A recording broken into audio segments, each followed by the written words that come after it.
You may have heard about The Who's breakup with their longtime drummer Zak Starkey earlier this year in 2025. It brings me back to the early 80s when they brought in Kenney Jones. You remember him? And I thought it would be fun to go back and revisit the Kenney Jones era and look at the story and any lessons we can derive from it. So, Kenney first played with The Who in 1974 when they were doing their Tommy soundtrack. He plays on several songs on there, the soundtrack for the movie. Also, he plays on the Quadrophenia soundtrack on 2 songs that weren't on the original Quadrophenia album, but are on the soundtrack. His first album with the group is 1981's Face Dances. I think this is quite a good album. I enjoyed this very much. Full of great songs. I think it's good from start to finish. Now, it's different.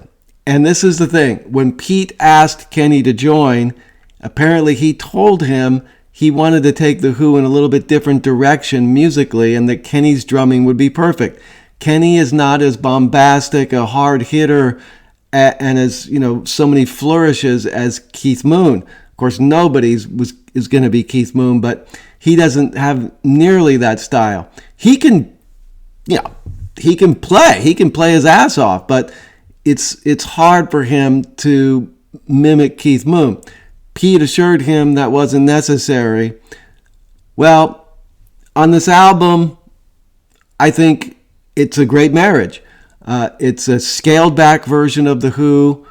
You got much less power chord riffing going on, a lot more finger picking from Pete, and more sort of popish kind of tunes.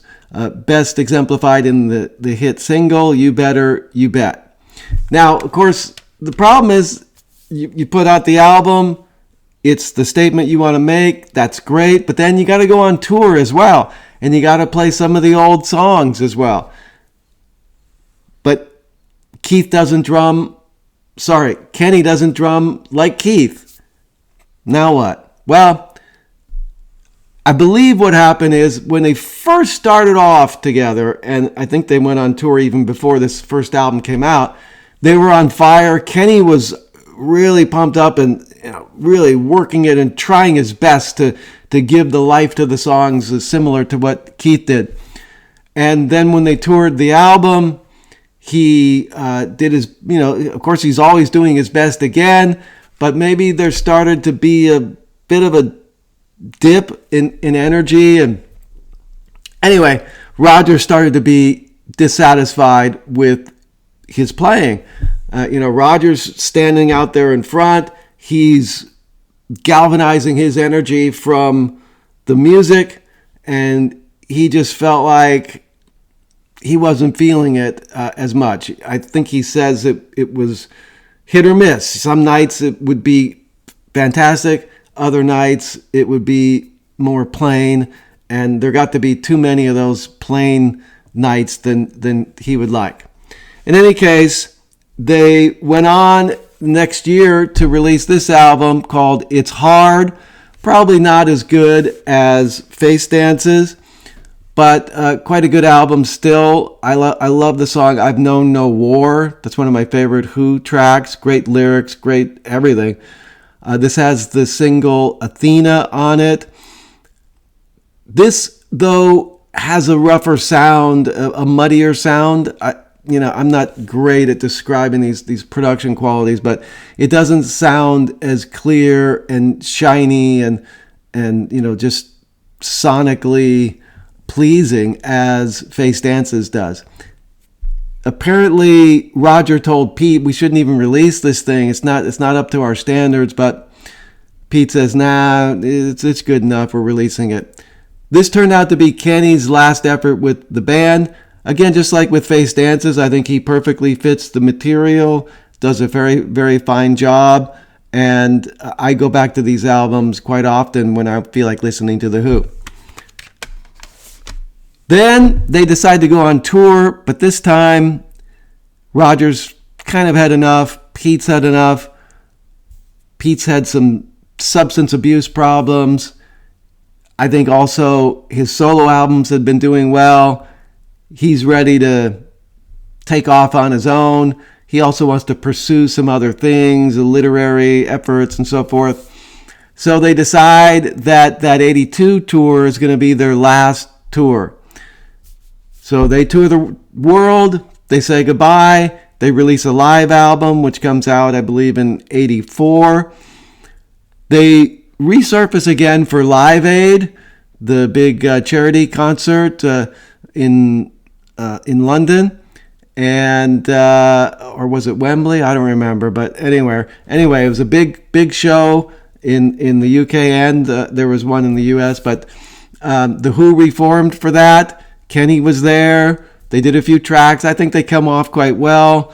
They rehearsed for it. They're not quite as transcendent as Queen, but certainly not as rough as Led Zeppelin and Black Sabbath and others like that. Now, the last time really that they play officially is in 1988, and this is where they're receiving some kind of an award, I believe, from the British phonographic industry.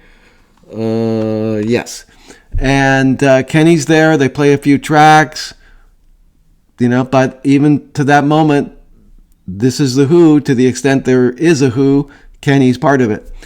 But then in 1989, Roger and John and Pete decide they're going to do a big, reunion tour of the world, big production effort. They're going to make a lot of money. And Roger apparently puts his foot down and says, I'm not going through this if we have Kenney behind the kit. So Kenney is let go. He's officially out of the band. And that's really the end of the Kenney Jones era. Yeah, I mean, just a really small addendum. They did play together for a charity in 2014, which was nice to see. I'm glad they can still be friends. And just a wild card, I didn't put this in the chronology, but Kenney does play on this 1980 Roger solo album called McVicar. This is the soundtrack to a movie Roger starred in, but it's basically a Roger solo album. Great songs on here. There's a number of drummers on here. It doesn't say who's playing on what track, but Kenney's on a couple at least, I imagine. And this is my favorite Roger album. So if you like Roger, and I believe John and Pete play on this album also. So if you like Roger, you like the Who, I think this is one to check out if you haven't already. All right, so what to make of this whole Kenney Jones era, and the whole process of transitioning from Keith Moon to Kenney Jones, and then on to whatever the Who became after that. Nobody can replace Keith Moon, and that's a lesson for all of us. Some people are irreplaceable.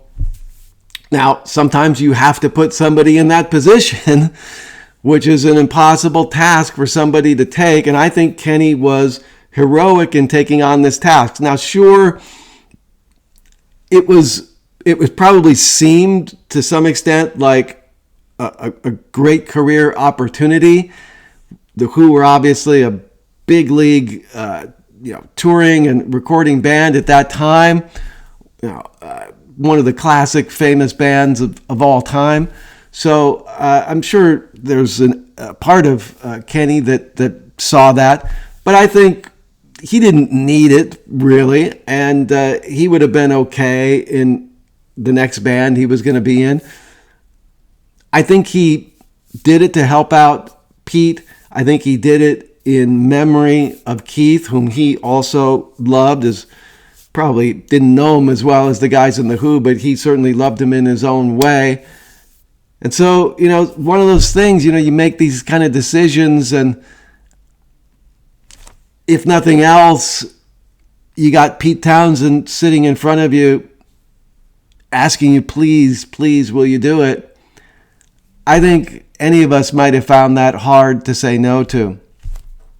But be careful what you get yourself into sometimes, and be ready for what it may entail.